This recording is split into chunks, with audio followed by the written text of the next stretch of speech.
Yo, this is JSwft from the Pharcyde. This is K Natural from the Pirates Den.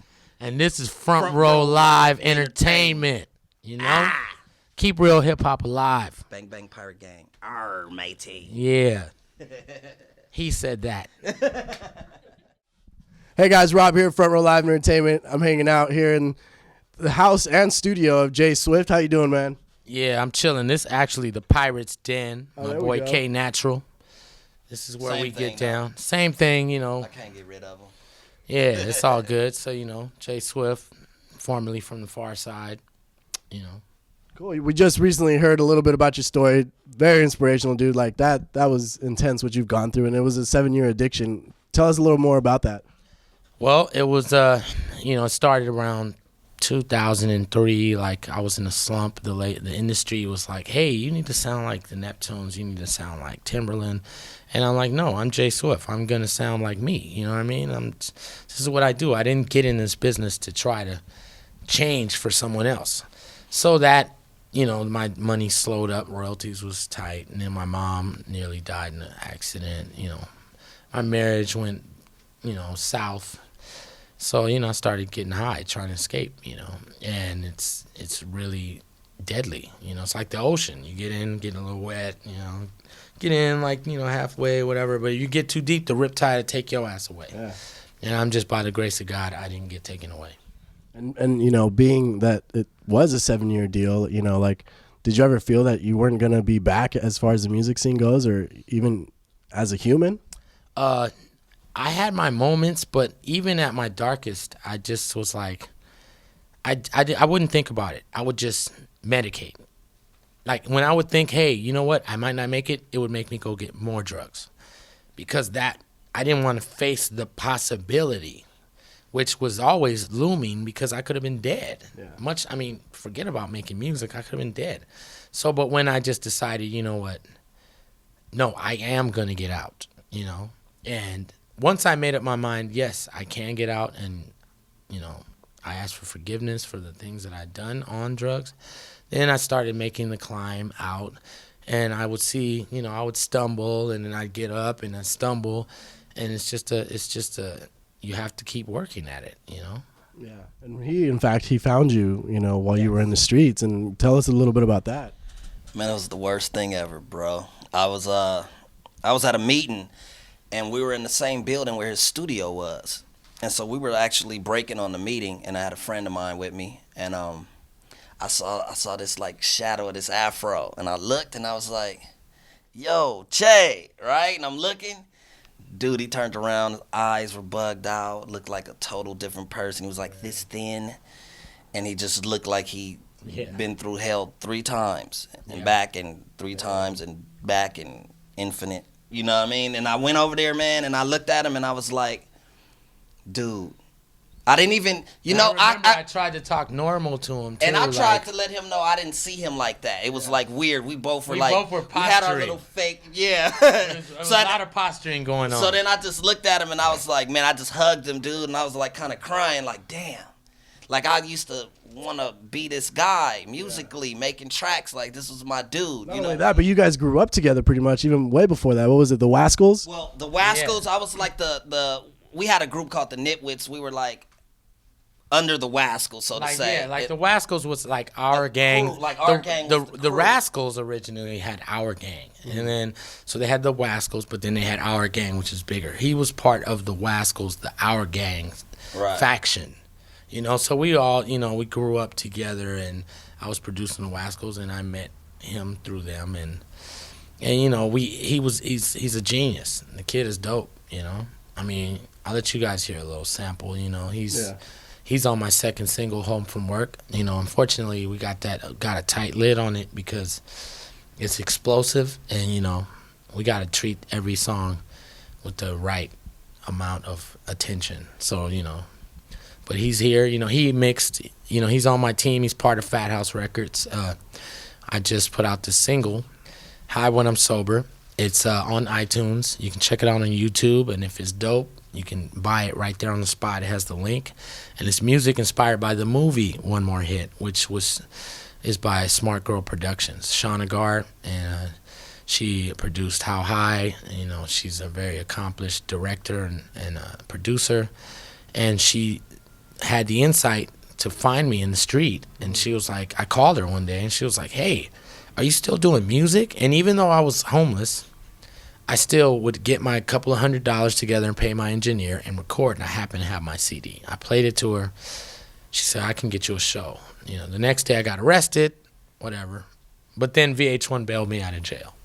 So that's how this whole One More Hit thing started, you know. And now the movie's out, and it's on ATT Uverse and Verizon Files on demand and Charter Cable. And you might want to go on www.onemorehitthemovie.com because there's a slew of other networks, you know, from here to Canada and overseas that are playing the movie as we speak, and we're getting really good reviews. Now, as far as the movie, is that what helped you, you know, get better and, you know, be back to your normal self, or what helped you?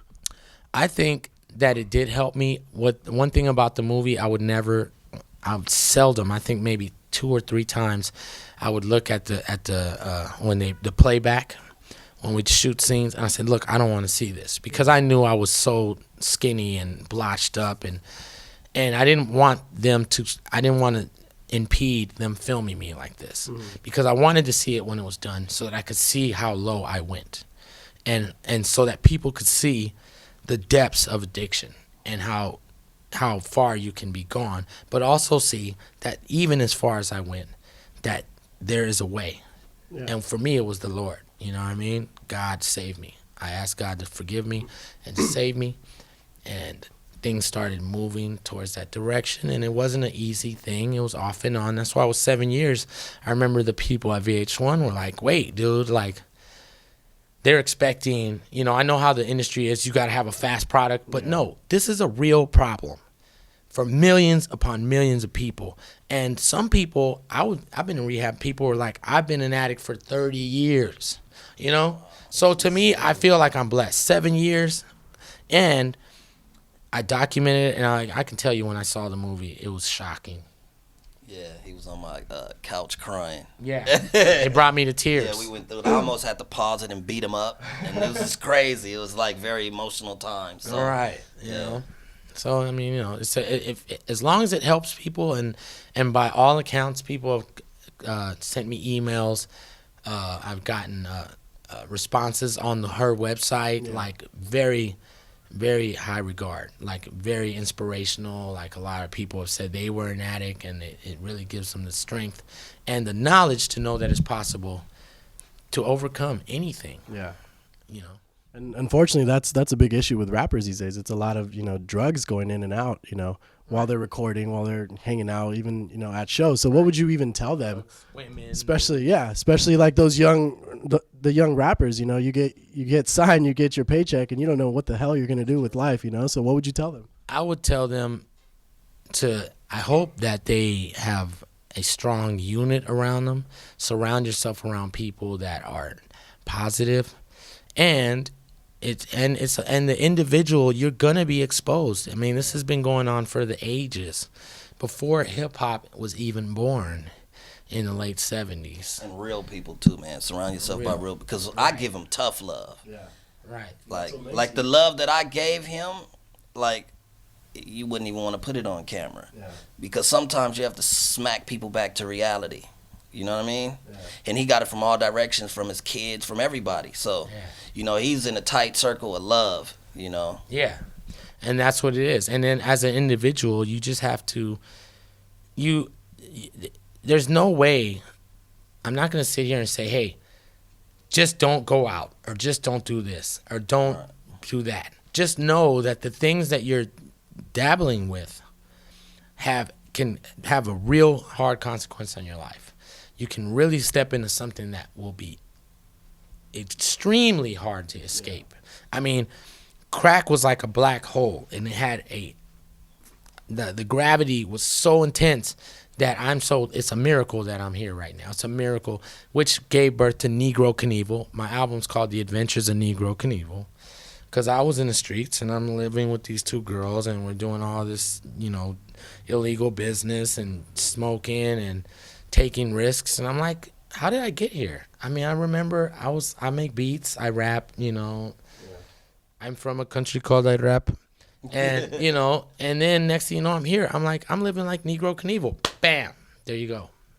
So, it just documents this whole experience, but on an audio level. Yeah. So what else can we expect with this album? Is it strictly just that, or are you going to be, putting stuff out from before your addiction? No, these songs, all of these songs are from the span of these 7 years. And most of them have gotten done within the last year. But as I've been going along, I've been collecting verses, things, and just any other. It's basically, it's not just a drug album or something like that. It's actually a fun album, but it's dealing with dark issues that kids deal with: drugs, temptation, women, alcohol. The want to succeed.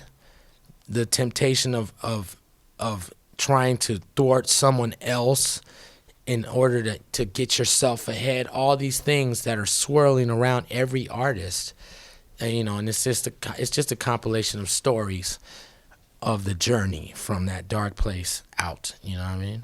And how soon can we expect, like, maybe a release date for that, or a new single? Or well, High When I'm Sober is out now, but we will have Home From Work should be out by the end of April, and the album should be shortly after that. I'd say at this point, because we have to recalibrate the timing as we're going along. I'd say May. Okay. Because we're still in the process of finishing it. But we're doing pretty good. I'm gonna have some guest MCs, Fat Lip, Trey, of course, AC Alone, Raz Kaz, K Natural, Spanky from the Wascals, and that's pretty much it. And speaking of Trey, 20th anniversary of Bizarre Ride is coming up. What's going on with that? Oh yeah, we're actually we're putting together a tour as we speak. The 20th anniversary Bizarre Ride to the Pharcyde tour, and that's going to be. We're gonna have our first show. We're just debuting our show May 10th at the Roxy. And we're still setting dates, for the whole country. But this is our home, LA. We grew up here, and so we feel it's only right to just start here. And so we're gonna perform the entire album. Negro Kanevil's gonna open, but after he's done and we put him back in his cage, then JSwft's gonna jump on the keyboard. LAJ is gonna DJ. The one and only, original Pharcyde DJ, Slim Kid, Fat Lip, K Natural, and we're just gonna make it a whole. It's not just a concert; it's an experience that will experience the whole album to full. I mean, like we're taking it on the road like a play. Yeah. Like how Pink Floyd did The Wall. We're doing Bizarre Ride. And this is a set date already for May 10th, correct? Yeah, definitely. That's in the can. You know what I mean? As far as the other dates, as they come along, we'll keep you guys in touch. We're going to have a lot of publicity and press around it. So I don't think it'd be hard for people if they love Pharcyde and they love JSwft and the whole movement, because this is a movement. It hasn't died. This is real hip hop. We make this, and the only reason people don't see it as much is because people aren't putting themselves on the front line. I'm here to put myself on the front line, and it's in the name of good music, good hip-hop. I don't knock anybody else. I love all these guys. I love you. Lil Wayne, you know what I mean? Young Jeezy, all y'all niggas. Rick Ross, that's cool. I'm loving it. Nas, everybody. All y'all are in the same boat. There's enough room for everybody to get their cash. Just do your work and do it correctly, and that's that. That's true. Well, I definitely appreciate you taking the time and having us over here. Do you want to give them any last words? You want to talk about anything? Yes, I do. We just recently launched our campaign on Kickstarter, Kickstarter.com. You can go to Kickstarter and you can search J-S, capital J hyphen, capital S, W, exclamation point FT, because that's my trademark, because there's a couple of knockoff JSwfts out there. Y'all know who y'all are. And it's over now. It's over now because I'm back. You know what I mean? So That's true. just put the toy down, right? Bang bang pirate gang. Yeah. I'm gonna keep doing this music for y'all. That's what I do it for, you know. And by the grace of God, we're here and we're having so much fun. I can't wait to bring you guys the adventure of Negro Kanevil. That guy is in a cage waiting to come out of his mind. Bananas. He needs to be in a straitjacket. Even when he uses the restroom. Yeah. Seriously. Word.